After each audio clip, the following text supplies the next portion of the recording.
things. If you're not working with the best material, so that's actors being free to really be in, and camera people and everybody lighting, being free to do what's in their heart.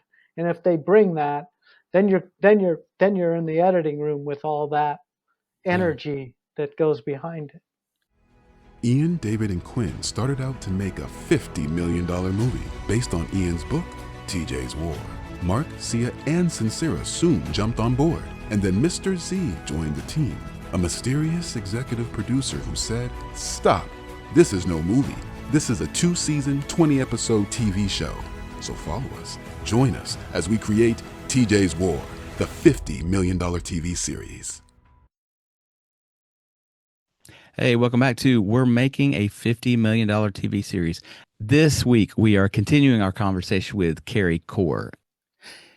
How do you pick a moment? Do you pick it or do you find it? Well, the beautiful thing about film for me is that it isn't like writing. Writing, you can pick the moment, or at least try to. With a movie, you're working with real life actors, human beings. You're working with crew members that are human beings. And so the best way for me, in my opinion, to pave the path for those to happen is to be open to all of their abilities, to provide the space for which they are free to fully sink in those moments. And you can't predict which ones are going to happen. And this, you can, just as an audience member, you can see a lot. You see some Hollywood films, they're boring, whatever, they're happening. Sometimes there's this moment that just jars you. You're like, whoa. And from being on the other side of the camera, I know what happened there. The actors found it. There was a magic moment, and the lighting and the sound and everybody came together in spite of maybe how toxic the set was or how crazy it was and being worried about money and all this stuff, because this is the art of filmmaking. This is the beauty of it. It's a bunch of humans. Can I ask, do you see that there and then, or do you see it in the editing room? Can be both, but I have a lot of senses when I kind of am a feely guy. So like when I'm there, I feel it. I don't know for sure until it's in there. But also to remember is that, film is also malleable once those other things are done. The editing room. Sometimes it might just be the few frames off of that, shaved off of the part of that scene, and the next shot colliding with that also can create those moments. And those you see, you quite literally see them happening, and like in the editing room, you'll see that moment and you'll feel that. So it can come from both ways. Again, it's about serving that one, the vision, because then you add the music and you add and those sort of, they can be sort of made in a way. But I feel like if it's like most camera people and everybody lighting, being free to do what's in their heart. And if they bring that, then you're in the editing room with all that energy that goes behind it.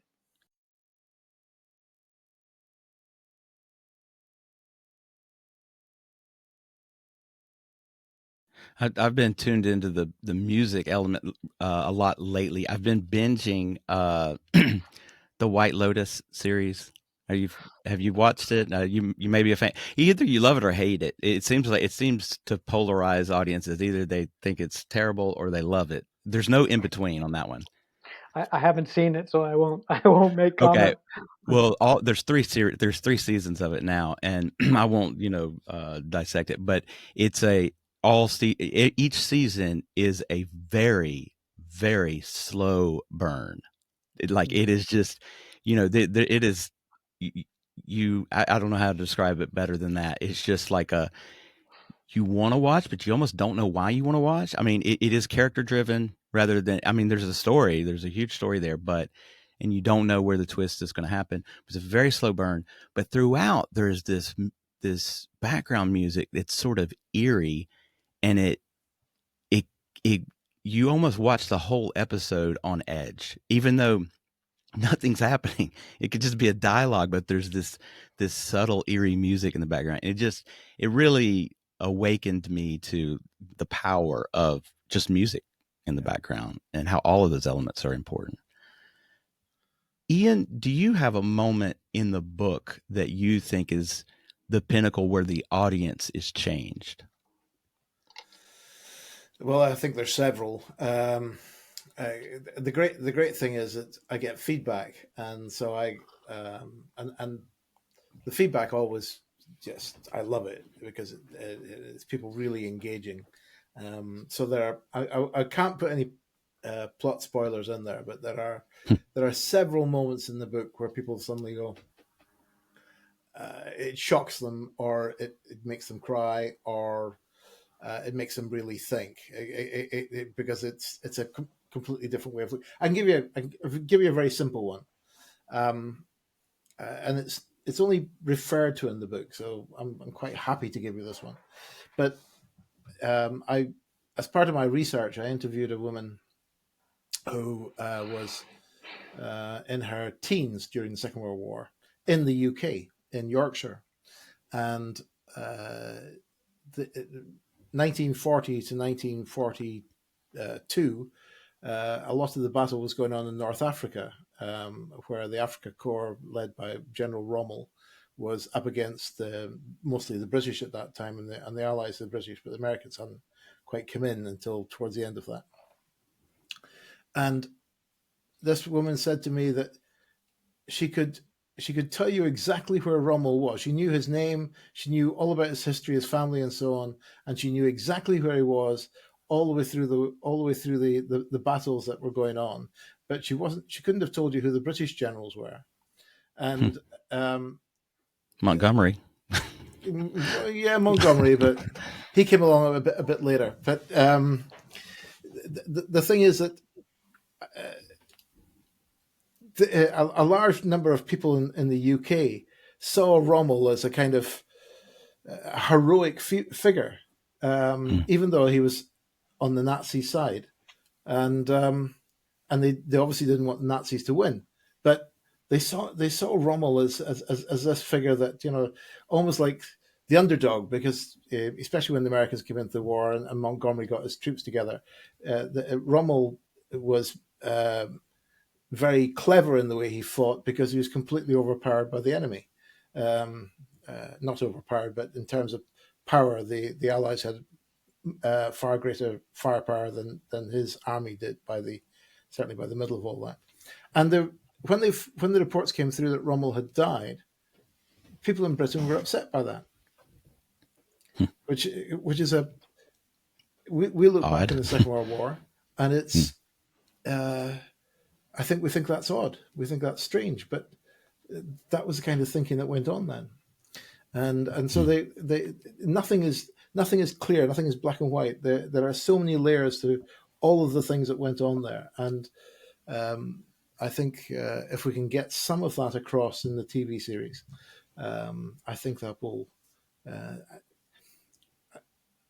I want to talk very quickly about Ukraine or even Gaza, but I'm going to stick with Ukraine because there is this ridiculous thing, especially in the UK, of videos coming out every day on YouTube of drones going around, identifying Russians and blowing them to bits. And it's done as if it's a great thing. You know, we've taken out a tank, or we've taken out a troop carrier, and it's. The reality is that we've just watched 4 boys, or however many boys it might be, who've got mothers and fathers somewhere else, and we've just watched them being blown to bits. And because they're Russians, and because this country seems to support Ukraine, we think it's okay. We've managed to completely separate ourselves from the humanity of that. And I don't want to do that. I want people to be right in the guts of this and understand that what we've got happening are 2 or 10 leaders who are so far away from all of this, but they are getting young people, men and women now, in trenches, blowing each other to bits, who don't even know each other, but they Mm. hate each other because they're told to. And they come up with ridiculous names like, the hatred is institutionalized and Yeah, uh, and that's a not good way to real. describe it. Yeah. Um, Carrie, how do you, yeah. that's it. How do you tell a war story where we're all kind of, well, we are all on one side of it. We're on the Allies side. Most of the viewers are going to be on the Allies side of the war story. But how do you tell a war story where I don't want to say you sympathize with the enemy, but that you don't, how do you tell a war story where you're not for either side? You are against war. Do you see what I'm trying to ask? Is like, Yeah, how do you tell a absolutely. war story where you're not invested in the war story because go Allies, let's beat those Nazis. You're invested in it because you you're against the concept of war and you're not on a team, so to speak. How do you tell Yeah. that story? Um, yeah, you humanize it. You talk about people and their connections. And because for me, humanizing doesn't mean um, just saying they're human. It means that each human I sort of look at as a big sphere if I'm doing characters or a pie chart, and they may be 93% Nazi, criminal, horrific, all of the stuff, Hmm. but there's 7% Yeah. that is a human who may not want to do that, Yeah. Oh, well, may I mean, not want. they've been institutionalized as well on the other side Right. because So you they've been conditioned to think that we're the enemy, right? right. So for me, this goes for life, but especially storytelling and film is humans are storytellers. That's just what we are. What that distinguishes me from and you and Ian and all the others humans from everything else on this planet. We talk, and we Mm. tell stories. We tell them in our own head. We tell them out loud. This is what we do. And I would venture to say, that most of the horrors of humanity are because stories have become a belief and they're not the individual persons, maybe most of them involved, just aren't their story. They just don't know to tell their own story. So Mm. part of what you can do is bring to the screen someone telling their own story, contemplating this, and they could be contemplating it whilst in the middle of it and doing something about it. But there Yeah. might be an awareness that this is what we do. We're getting told what to do, and I'm in a no win situation. So I would find a lot of moments to find what the Yeah. story is and then have someone counter that story to something else. Yeah. I think another element to this that we haven't uh, spoken to yet is that I don't want to speak for Ian, but I think he would agree with this statement that we don't necessarily want to see TJ as the hero. Like the character is flawed. The character makes mistakes. The character is very human, and I don't think we want to see TJ portrayed as like, you know, we all want to be TJ. You know, I don't think we want a superhero. I think we want to see even his his scars, his flaws, his mistakes, his errors in judgment, and so on. Yeah, I mean, and that's what I'm getting at with that is that we're humans. We know what we do ourselves. We know we're not perfect. I mean, Mm. some believe they are, but we also see in them that may be not so, and also there may be a cause for that. And so we can embrace those flaws as a filmmaker or a creative, you can embrace the flaws Mm. to find the humanity, Yeah. and also balance it out with some things that they do that isn't flawed, that's beautiful, that's human, because this is our adventure here on Earth, right? For everybody. Right. Yeah. I mean, again, a kind of vision I have for the project is that TJ, I don't know which part of the story you'd pick for this. That actually, you like TJ at the beginning, but he maybe does something where you suddenly don't like him, where you're suddenly like, oh my, I wouldn't have done it that way, and where you're sort of disappointed in this character that you've initially invested in. You want him to be your hero, but then he does something, and you're like, oh, I'm disappointed in him, but then something redeems him later in the story. I don't know which elements of the story you'd pick to demonstrate that, but that's kind of how I see the Yeah, I would the say telling of that the story. to get the things that you're after, like change in people, resonance, as Mm, I call it, or whatever, I see it a little less linear than that. I mm, see that as a building of the, I mean, it's my brain. So, that's but great. I see that as the building of all the time, Mm, because that's what humans are. We do this all the time. We don't go in phases where all of a sudden we do something and then suddenly we do something that's disappointing. It's that depth of character mm, that I think lies in that secret sauce to make people want to, is that you see little bits and pieces of all of it happening in a stream, and maybe the stream starts heading south in a bad way for a lot more, but you're already clued into that there potentially was good stuff there. Maybe an event happened, kicked it downstream, but that stream also can bend back a little bit, and mm, then bend all ways, could turn completely around and go the other way. um, but it's not a they're not linear, these things with humans, and I think at the bottom of it, especially with war films, and even, well, it's why superhero films are weird and cool for distraction but nothing else, right? Because nothing else. there's no stream. Yeah. There's just a river flowing one direction, and it's the right way every time. Yeah. And when they try to humanize it, it almost sad. My son liked the Iron Man movie, so I watched them and with him, and I mean, I'll watch stuff anyway for distraction, but that's not really the point. The point is, at some point, they're always trying to make Tony Stark human, Mm, sad, but it never comes off because he just continues doing what he's doing, right. as if what he's doing and who he is is what makes that up, right? So it's like it doesn't humanize things, but in movies where there's a depth of character that shows a lot of pieces adding up to make those decisions that we may not like, Mm, then that actually for me is how you might find more impact. Yeah.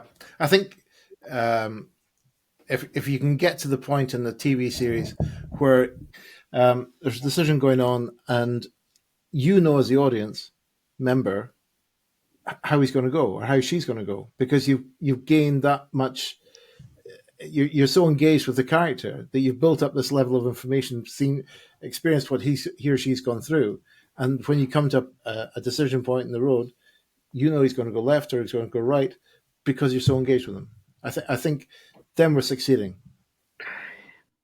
Yeah, I'll say I agree with that to a certain.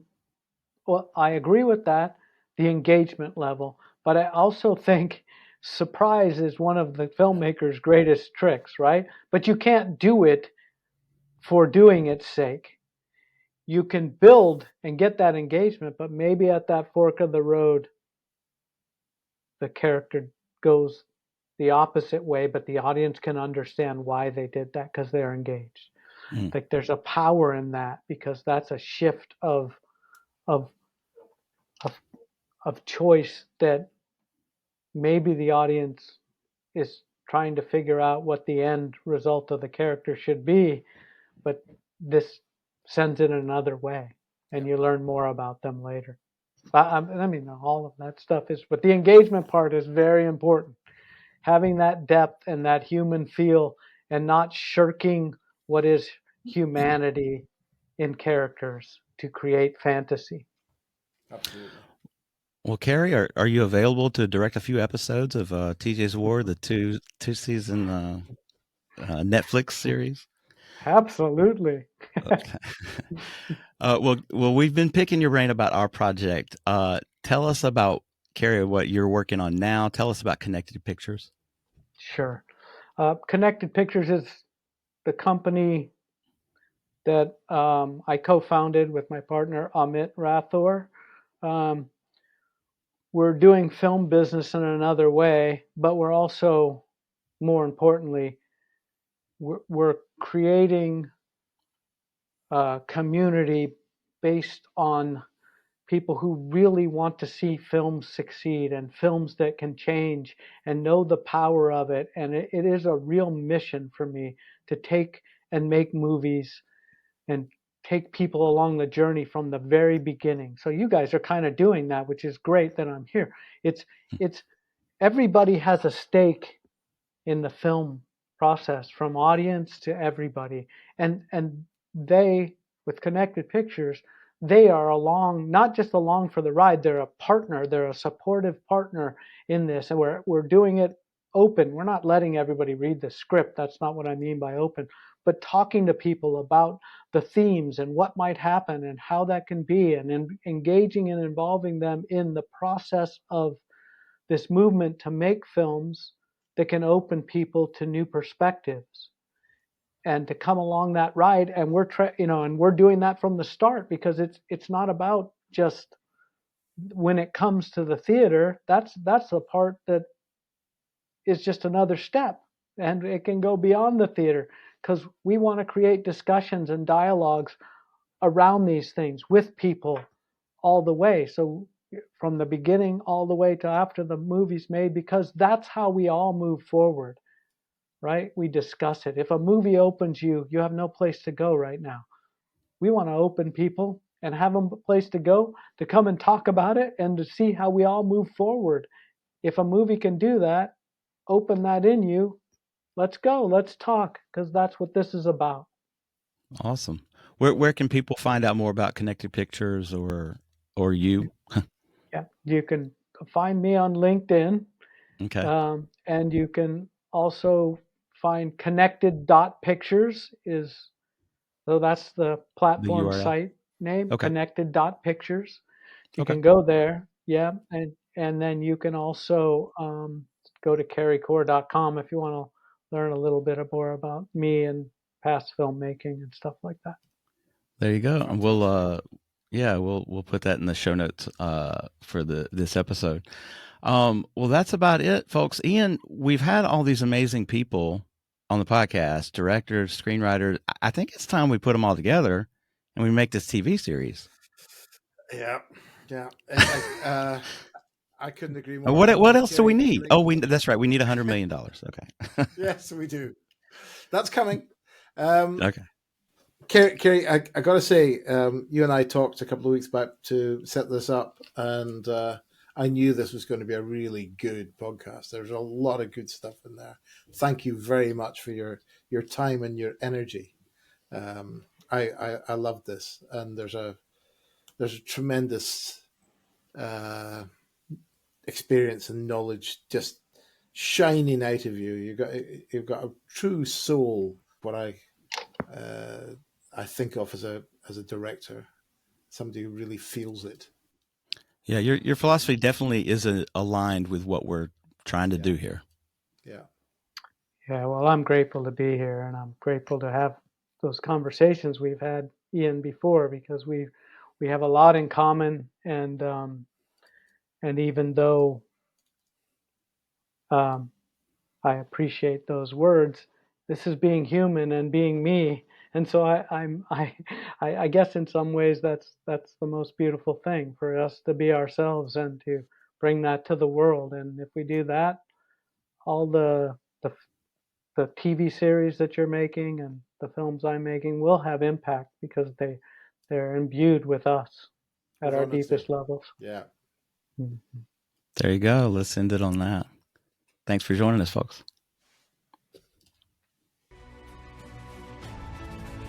To find out more about the book, visit tjswar.com. And to buy it, click on the Amazon link below. So follow us, join us as we create TJ's War, the $50 million TV series.